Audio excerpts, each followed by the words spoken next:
Democrats have fired the opening salvo in the battle to force an extremist abortion amendment into our state constitution. Will Virginia be able to repeat Florida's victory in rejecting that effort?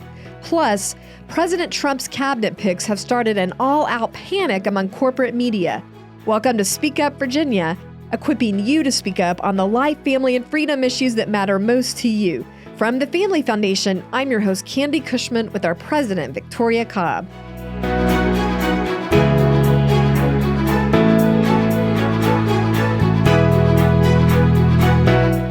Well, welcome everyone. Glad to have you with us for Speak Up Virginia. We have a lot of topics to cover today, but before we get started, I did just want to note that a lot of our staff are going to be taking a break for Thanksgiving because that's pretty much the only time we get breaks. A lot of times around here is during the holidays. And so first, we just wanted to get an early wish you a happy Thanksgiving in there. And then we just wanted to give you a heads up that many of us will be taking a short break. And so that means because of our recording schedule that the next podcast will be December 11th. So after today, be on a little break and then look for our next podcast coming out December 11th. So we hope you have a wonderful time with your family in the meantime. But with that said, we just want to launch right in here. And so the first thing I want to mention is that this battle that we've all been expecting over the efforts to enshrine unlimited abortion into our state constitution has officially begun. We've kind of had the opening salvo with that, with Democrats pushing that forward, fast-tracking it so that it will be heard on the House floor when session starts January 8th. And Victoria, I know you got a lot to say on that. But before we get into that, I just want to be able to pick your brain on all of these cabinet picks that Trump has just been on a tear pushing out. I mean, he has wasted no time. We're less than 3 weeks out from the election, and he's already got the leftists and the media all in a stir. What are your thoughts so far?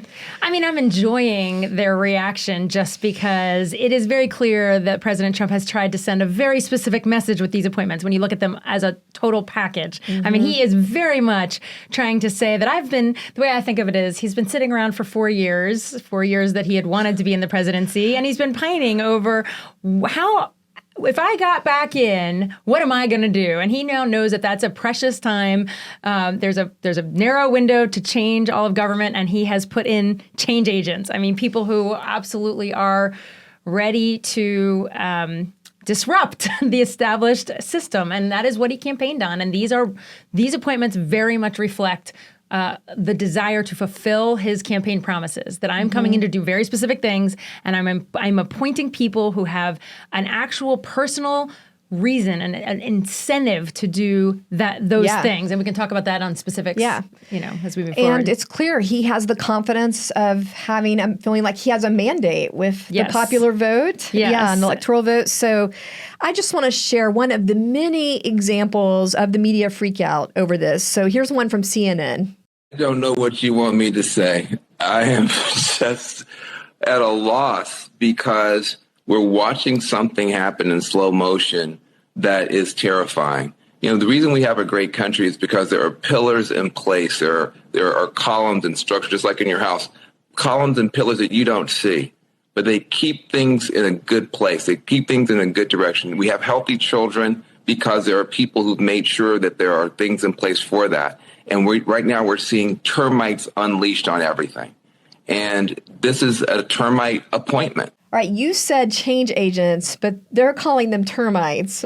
So, I mean, no matter who he was going to appoint, the media was not going to approve, right? So, it doesn't matter. I mean, literally any name he was going to give them, they were going to go after. And I think he was very creative with who he's chosen, and they are absolutely freaking out. And that clip is indicative of one on any channel you want to pick. Pick CNN, pick MSNBC. They are all out there railing against his things, and they're forgetting. I mean, it's honestly funny sometimes when they criticize one of these appointees and you have to point out some of the previous appointments in the Biden administration that don't meet the criteria they're trying to put on Trump's appointments. So it's, this was expected, this reaction. Well, I just have to say this termite thing, I think it's another name in a long litany of deplorable garbage. And now we have termite. But aside from that, I really want to hear your thoughts on some of these specifically. Of course, fun one to talk about is Elon Musk and Vivek Ramaswamy. Thank you. Yep. It's a tough one. So they've been tapped to head up a brand new department. Department of Government Efficiency. I've seen the acronym DOGE, so that's kind of funny. Yeah, they're pronouncing it Doge, like more like a, but it's fun. I mean, it's. I got to be honest with you. I mean, nobody would have thought, hey, President Trump's going to bring in a new Department of Government because he's all about cutting government. But this one is a department specifically to the point of it's going to cut the rest of government, and he's brought in two people who are innovators. They are known, if nothing else, both of these individuals are known as we are comfortable with disruption. We are comfortable with having to make hard decisions. I mean, Elon Musk is known most for when he bought Twitter and literally fired all these people. And guess what? It now works better and is more successful without all those people. He didn't replace them. He didn't just change out. He actually cut the size of it, and it is now more successful. So I think he's putting in there people who have proven this, and everyone saw them as such big parts of the campaign, and people were excited about that. And I think it's very good that Trump is following up and saying, no, that wasn't symbolic of who I'm going to put in. Those are literally who I'm putting in charge of this. And I think, there's two different prototypes in each one of them. Elon Musk doesn't need a job the rest of his life. He has all his companies, but Vivek actually has probably more political aspirations. So it's an interesting pairing because their motivations are different but very important. And I think Vivek, is really excited to be a part of this administration, and I think is going to do the hard work of cutting. And they're already out there, grabbing from social media everyone's ideas of how people what they would suggest to cut, and people are very aware of these ridiculous studies and the ridiculous expenditures that the government makes, and so they're already accumulating great thoughts on the first things that need to go. And this isn't an appointment; this is an outside council kind of thing, right? It's going to function a little differently. It's not going to go through Senate or anything like that. I think the point is he's not going to create a bureaucracy to eliminate the bureaucracy. I think this is going to be innovative ideas that are going to be farmed out to other agencies on what they should be cutting, or to the president on which entire agencies to cut. I think there's probably a lot of maybe part of the swamp, as they say, shaking in their boots right now. Yeah, because I think if you had appointed somebody from the swamp to cut the swamp, that's why it hasn't worked in the past. I mean, that's why when in the past, I think you've had, and even in the first administration, a lot of the people that President Trump put in were more people that were a part of the system in the past. They were Bush people necessarily in some cases. They were people. And so it's hard. It's just harder to do that job when you've been in around it and just part of it. These are real outsiders. Mm-hmm. All right. The other one that we find interesting as social conservatives is Mike Huckabee getting a nomination or appointment here. He will be the U.S. ambassador to Israel. Now, does that one doesn't require a confirmation? Do you know? No, I thought ambassadors still do. The U.S. ambassador. You might be right. I don't actually know that, but I will tell you, I haven't heard people objecting to him nearly as much as the others. So I don't think there'll be any problem. He will end up being the ambassador to Israel, and he spends so much of his time talking about his love for Israel that I think the evangelical community that is particularly paying attention to Israel is super thrilled about this. They really feel like this is a guy who has a heart for it, who's been praying about Israel, who's been over there a ton of times, and gonna, Trump moved the embassy to Jerusalem. Like he already showed that I have a passion around Israel, and now we're in this critical moment, which we weren't in his first presidency with Israel and the war going on. So I think this is a really great choice. And we've just always been Mike Huckabee fans around here. I have been anyway. It's a bold choice because not only was he governor, of Arkansas, but also he's a pastor, and he has made, as you were saying, some pretty bold statements about Israel. So I think it's pretty bold to put someone in there that's not trying to pretend to be neutral or politically correct about it. No, we're not going to have any Gaza sympathizing, Hamas sympathizing, I think is more important. We're not going to have any of that anywhere near this, and I think Mike Huckabee was the choice to make sure of that. All right, Marco Rubio for Secretary of State. Yeah, I mean, there was a time where we all thought Marco Rubio could be the nominee at one of these presidential runs, and he's been largely seen very favorably. I think this is a good selection for him. Secretary of State, I think, he's been on the Senate Intelligence and Foreign Relations Committee, so he has a great working knowledge of what he's walking into. So I don't think this one will be the most controversial of all of them either. Okay. So that one will be good. Let's get to the controversial Okay, ones. Matt Gaetz for Attorney General. Yeah. Okay. So I think it's important to know why. Let's talk about why Trump chose him.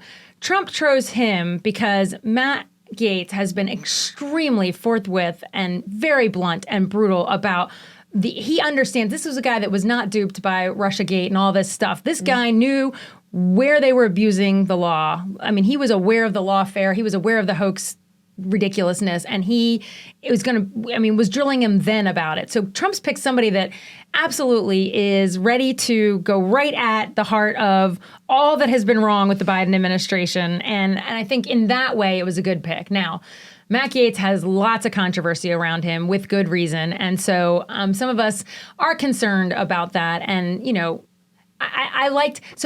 my take on it is I liked him as a statement choice. I liked the statement Trump was making with Matt Gaetz.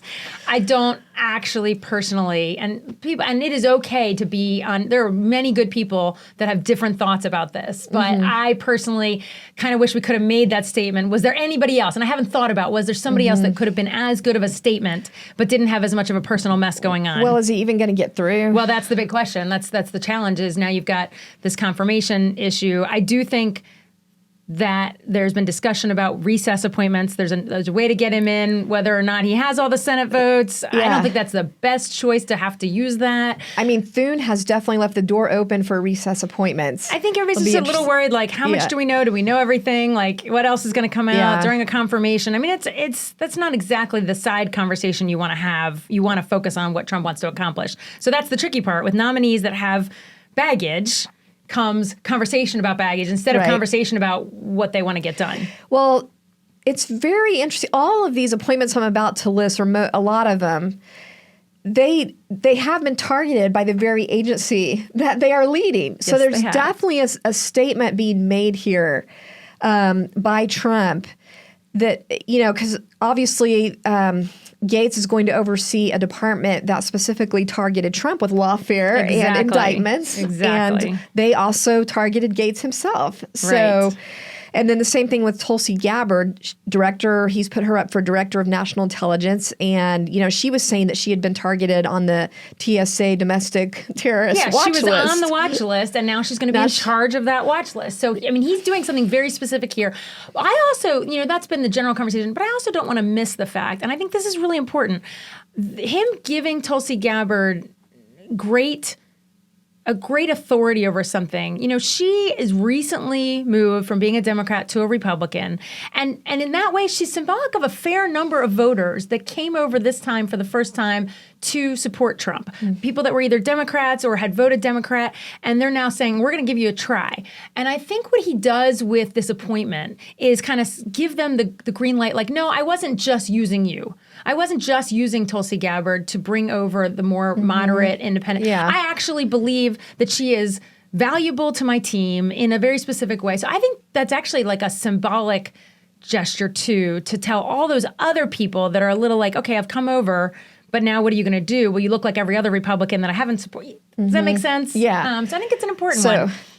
Do you want to give any comments on RFK Jr.? Yeah, we got it. I mean, that's a big one, right? So RFK Jr. going to be the head of HHS, Health and Human Services, and that is a quarter of the federal budget. Out of all the appointments, I would say that is one of the ones that just in practical daily living and how it affects your life down to the state level, because there's grants and regulations and all these things. That's a big one. FDA is under that. The CDC is under that. The NIH, it does research. And so obviously very, very important.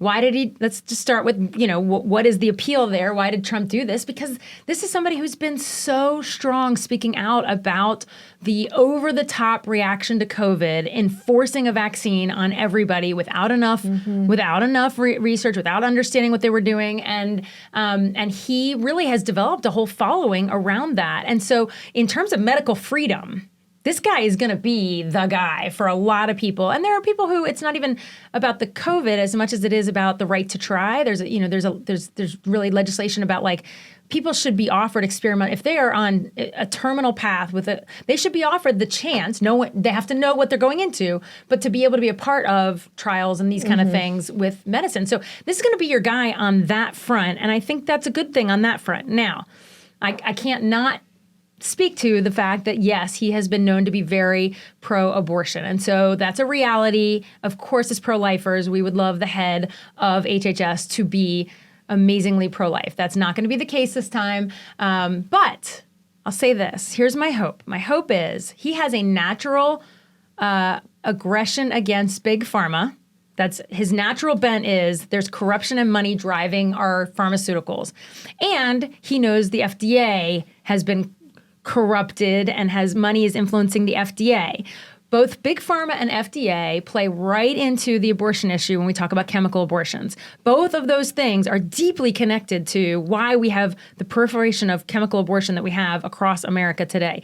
And so if he takes his natural assumptions about these two entities and applies them well, if we as the pro-life community help him understand what those two things mean to the chemical abortion, we may see that he actually understands and comes alongside on some of our concerns about chemical abortions, at least. And I do think he's expressed a little squeamishness about late-term abortion as well. So there's room here.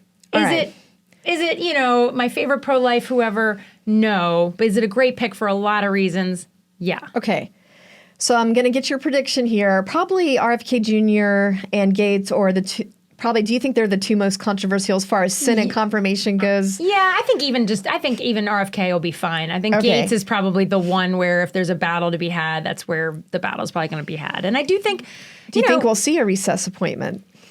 Oh, I don't know. I hope not. I hope we just move forward with the appointments. I do think a lot of senators, whether they agree or disagree about these individuals, I do think the advice and consent, they do feel that their job is not to necessarily handpick. It is the president's job, and he was given a big electoral win and national popular vote right now and all that stuff. Even if he didn't get through, it still sent a really loud signal. Well, yes. If he doesn't get through, I hope he has a great backup that sends the exact same message. That's the other thing is, do you really want him throwing out another name? Because, Trump's probably does have a good lineup of other names they won't like also. So they would have to take that risk. Yes, exactly. All right. While Trump was stirring it up in Washington, we had our own battles going on right here in the Commonwealth. And as we mentioned at the top of the show, last Wednesday, Democrats unveiled the final language that they're trying to push through into our Virginia Constitution, enshrining abortion, unlimited abortion. But before we get into the language, Victoria, can you just kind of explain the process here? Because first of all, why in the world are they meeting when we're not in session yet? It doesn't start till January 8th. What's really happening here? All right. So rarely is this used, but the bill, they actually technically introduced this last session in 2024, January 2024. They introduced a bill. This is the bill to pass this amendment. They decided to not act on it in the 2024 session, but instead of killing it, voting against it, tabling it, vetoing it, whatever. Instead of any of those actions, they did something called continuation. So they continued the bill, which usually means all you do is the same language just then kind of cuts to the front of the line at the next year. And it just, you start with the same bill. You don't have to refile it.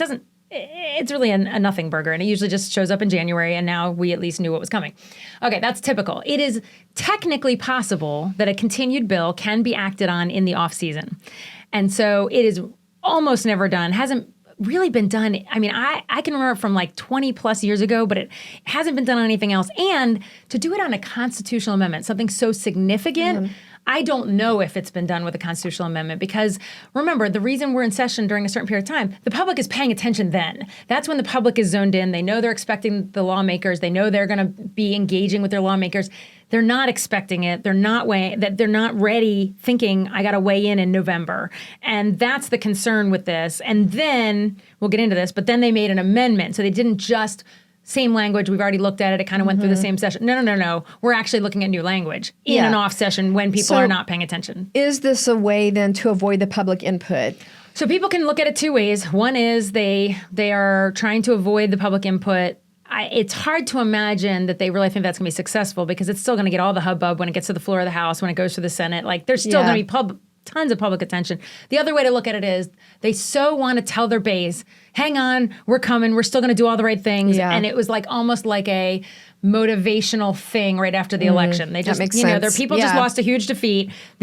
We're still all about abortion, don't worry. And they're trying to give them something. And it tees it up so that it is on the House floor day one, which means it can go to the Senate by day 3. So it's also, how do you fast track it? And some people actually are just saying they want the really hot controversial thing out of the way early in the session so that they look like they're more about economics and transportation and the things the voters actually care about in the bulk of the session. A lot of strategy talk going on here. Okay. Exactly know their motives. All right. Well, what you want to look for is a measure called House Joint Resolution 1, or HJ1, which is deceptively entitled Fundamental Right to Reproductive Freedom.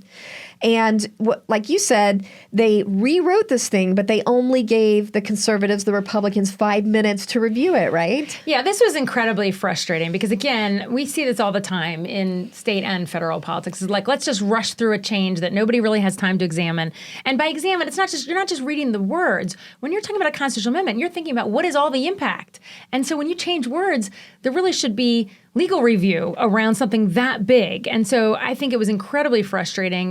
This is at a committee hearing. You've got the Democrat sponsor of the bill, Charnel Herring, and she is basically just at the last minute shoving them a change. And Republicans requested at least a 30-minute recess. 30 minutes is not enough time to look at a constitutional amendment, but a 30-minute recess to review it. And Chairwoman Price gave them 5 minutes.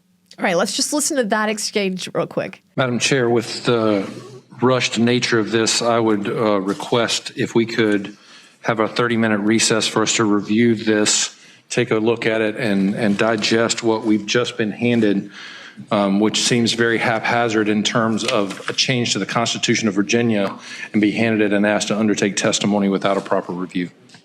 Thank you, and I will grant you 5 minutes. I know you to be a quick reader, so the committee will be at ease for 5 minutes. All right, well, despite the short notice, first of all, that this was even happening, people didn't really have long to know about this hearing even happening, but also then just giving the 5-minute review period, that was just really crazy process for something, as a lot of people pointed out, that is going to have an impact for the next 2 years that we're going to be debating on this maybe. So you would think that that would be taken with more somberness or decorum.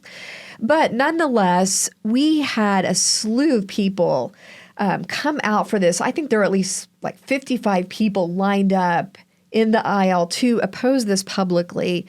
And I just want to play a short clip. It doesn't show you many of them, but just a short clip. You can hear these people just from the bottom of their heart, even though they were only given a few seconds to say they opposed it. It's just heartening to see the number of people lined up to do this. So let's just watch that for a minute. Chair and committee, my name is Michael Gardner from Richmond. I oppose HJ1. Madam Chair, I'm David Lee Stanford. I represent me, and I oppose this amendment. My name is Lee Ann Stanford. I'm from Charles City, and I strongly oppose HJ1 alongside of God who created us all. I'm Linda Phillips, and as a believer in Christ, I strongly oppose this. Dorana Sylvia, Puerto Rican, and I strongly oppose HJ1. Thank you. Kathy Pankersley, Legislative Liaison for Concerned Women for America. I strongly oppose this radical, far-outreaching bill that's vague and leaves too much room for radicalism. This will be my last warning. Please your name and then statement of opposition. My name is Ellen Edwards. I'm a resident of Henrico County, and I strongly oppose this amendment. My name is Chelsea Babin. This is Samuel Babin, and we both strongly oppose. Yeah, I think it's really great that people turned out. And I think I was also disappointed, and this is just a technical thing, but they put a clock on both sides. So there's like whatever number of minutes, 20 minutes or whatever it was on each side.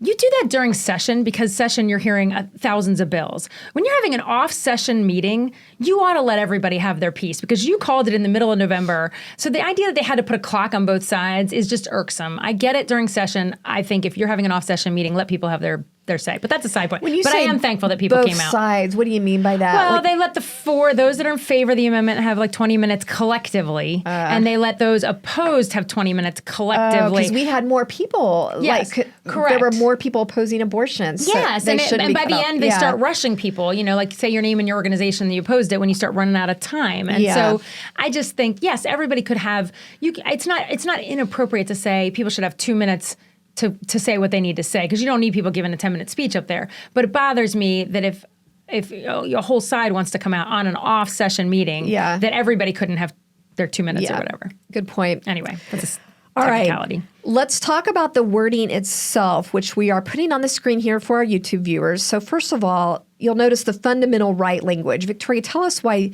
it's important. What is significant about that they're trying to make abortion a fundamental right? Well, let's think about what our other fundamental rights are. Our right to free speech, our right to have our faith and exercise our faith. So when you think about fundamental rights, these are base, core level things that the government has to have an unbelievable reason to ever violate, to ever restrict, to ever pare down at all. So it's kind of elevating abortion to the same place that our freedom of religion is. And that's the concern. Okay, then it goes on to say wording that it basically says that every individual has the fundamental right to reproductive freedom. And it mentions a whole list of things, including abortion and contraception, that individuals have a fundamental right to. So what do people need to know about that wording and why it undermines parental rights? Yeah, okay, we'll start. There's two pieces I want to get to. Parental rights is the first one. So individual is not adult. Individual is individual. My children are individuals. My 13-year-old daughter is an individual. So when that happens, when you say individual, you are not saying that the parent still has parental rights. You're saying this child has a right, and if the parent steps in the way of that right, they're violating it the same way somebody else would be. And so we believe this would, in fact, upend what still Virginia does have on our books, which is a parental consent bill. And the other thing, well, I'll let you comment on that first, and then I'll bring one more issue about using the word individual. Because if reproductive rights is so broad, yes, and they list contraception, I mean, I could see that. I think it will lead to parents not being able to be weigh a part in of that conversation with your child. If your child's deciding to sexually experiment while you're not at home or at school, well, if she has a reproductive right to do that, or your boy has a reproductive right to do that, they've now made that a fundamental right up there with religious freedom and free speech. Well, and you just said, and if your boy, that's the other point I want to make about individuals. It used to be the case that when our country talked about reproductive rights, we were talking about women. This does not talk about women. This talks about individuals. Individuals come in both male and female. And that is a very bizarre part of the world that we live in right now, is that we can't even give reproductive rights to just women because they believe there are, I'm going to put it in quotes, men that give birth. All right. Tell us about this other language that I think people need to understand, because there's a sentence making it clear here that the state has to prove a compelling interest. They have to have a compelling interest before they can put any kind of check on the so-called individual right to, reproductive freedom. So explain that significance and how that is also undermining parental rights. Well, compelling interest is a legal term that typically is applied to when the government interferes in a fundamental right. And it has to be, I'm trying to think of an example. If someone said it's my religious right to, and I mean, this is maybe a bad example in the case of abortion, kill another human being. The government would say, we have a compelling interest to save the life of that other human being. And this is a bad example because we believe abortion actually does this. But that would be an example. It has to be at that level to in any way interfere with it. Flipping that example around, if I'm a state government and I say, I want to have safety regulations, for women when they get an abortion. Now, can they say... I would say that's a compelling interest. I am concerned that they will argue there's not a compelling interest, that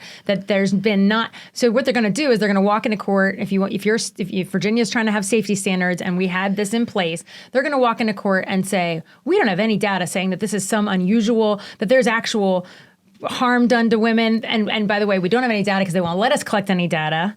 But they're going to walk in and say, there's no... So where's the compelling interest? And then we're not going to be able to win even having basic safety standards. So that's kind of how that plays out. And on the parental rights front, actually during this hearing, one of the senators brought up the parental rights concern, and the legal counsel there actually acknowledged that because of the compelling interest words, it wasn't clear that parental rights would be protected. And we know what it's not clear means. It's not going to be protected. 100%. This is the concern. And I will assure you, any effort to restrict any abortion in any way will be immediately taken to court the moment that this happens. So yes, safety standards, parental consent. Like you said, collecting data. I mean, that is the most basic thing possible, is we should know what is actually happening with this procedure. And we've been fighting that battle for decades. With complications and hurting women. And, even safety standards, we even tried to get safety standards before we got the actual bill that had the ability to create some more safety standards. We tried to say, hey, how about life-saving equipment has to be at an abortion facility? You'd think that's a compelling government interest. I assure you, even that would be challenged under this, that there's even just the ability to resuscitate a woman that has a problem when there's an abortion procedure. So we have now exalted this right to be untouchable. So-called right to abortion above both the life of women and babies. 100%. 100%. This is not just about protecting the baby. It is going to be very hard to protect the women who make a decision that you or I wouldn't make. All right. Well, our team was out there fighting this on day one. Todd and Jesse, our colleagues, were there at this hearing testifying very boldly. And Jessie Blakely spoke on behalf of the Family Foundation. And I just want our audience to hear her tackling how the broad wording of this amendment is going to hurt women and children like we were describing. So let's just listen to that real quick. It will eliminate all provisions for parental knowledge and consent, not just for abortion, but for sex change procedures as well. This will prevent us from legislating reporting requirements such as reporting abuse and coercion of women who show up to clinics.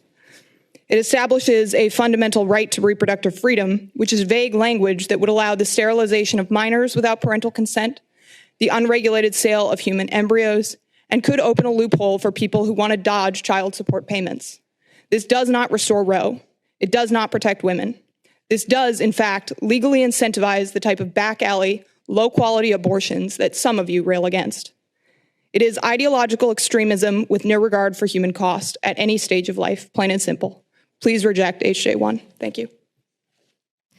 Okay, you heard right there her mentioning how this could affect gender transition issues even. Help us understand what she means by that. So reproductive rights, the right to reproduce has a lot to do with your gender. And so the reality is that when you talk about sterilization is connected to these puberty blockers and these surgeries. And so the bottom line is, even though it sounds like we're only talking about abortion, when you make it that broad, you are absolutely making it sound like someone might have the right, so a female might have the right to become a male, even if it will sterilize her, because she has a right to control sterilization. So that gets into issues of whether we can stop puberty blockers and surgeries for minors, which is something I think most of the country has actually proven that they're on board with preventing. Yeah, they've tried to make this so broad, but there's some real pitfalls, I think, with just how broad they've made it, that it's pretty extreme. It is just about as extreme as you could possibly get with this. So and I think most people expect an abortion amendment to just be about abortion. Yeah. And so having to make people aware that this is much bigger than just about abortion is going to be a process. All right, so how did this end up? What happens now? Yeah, so it was a party line vote, which is incredibly disappointing because it really shouldn't matter what party you're part of. This thing is terrible. And so it's disappointing to see them sort of just divide like that. And so it will be, now it's fast-tracked, so it will be, we will open session on the first day, and it will be already on the floor waiting for a vote. Now, there's just process. There'll be 3 days, that it goes through the General Assembly. Okay. But by day 3, it could be moving over to the Senate. It could be that first week then. Yes, correct. Okay, so you'll want to stay on top of what's happening with that. So I encourage everyone to make sure you are signed up with familyfoundation.org so that you'll get our text alerts and our email alerts so that when this is getting fast-tracked on the House floor, it's time to call or email your representative. So, and they're going to want to know about the March for Life, which is our way to really make sure that people know about what's going on with this. Yeah, that's the other thing. Let's talk a little bit about what's happening with the abortion amendment. So there's maybe 3 chances to block it before it would go to voters in the form of a ballot, right? Well, yeah. I mean, the House and the Senate, this year is our chance to block it in either chamber. Our governor cannot veto this. So don't count on Governor Youngkin. It's not his fault. He's not allowed to touch this. I'm sure. I'd love to think that he would immediately crush this thing if he had a chance. But we don't know. But he can't do anything. So there's that. But we roll right into elections. And that's really the critical thing is you've got the House elections coming up this fall. And if you get pro-life control of the House, they can block it when it comes back next year. And then, of course, there are other, efforts. We obviously want to change hearts and minds and all that stuff. I mean, I guess the important thing to understand is that the way our founders wrote it, which we've talked about before, is it's got to pass through 2 different General Assemblies. Right. So that's where that election is important. And so in light of all that, this year, or the 2025 Virginia March for Life is going to be one of the most important ever marches for life that we've had at our Capitol. We really need to see protection for life for women represented with thousands of people here. So we're going to definitely want to partner with all of you in making sure we have the largest turnout ever at the state capitol this year. So that's going to be on April 2nd. Mark your calendars now. Start talking to your churches now and the schools so students come out and have a civic day with that. April 2nd. Well, I'll just mention one other thing that went through that is significant, and that is they're also trying to amend our Constitution on taking out, eradicating language that's in there protecting one man, one woman marriage. And they are replacing that with just awful language that also opens up the door on this on transgender issues. Yep. We're going to cover that in more detail later on. It was just too much to get to all in one episode. But when all of this stuff starts going through, you will hear from us on this. We are going to give you up-to-minute information on our email and text and weekly summaries on this podcast. So again, make sure you're plugged in. And thank you so much for being a part of this. We are stronger when we speak together. Don't forget to share with others the Speak Up Virginia playlist on YouTube. And also just to let people know they can give us that 5-star review if they're listening on Spotify or Apple, because that really helps us reach a lot more people. So thank you for helping us get the word out, and we'll see you next time.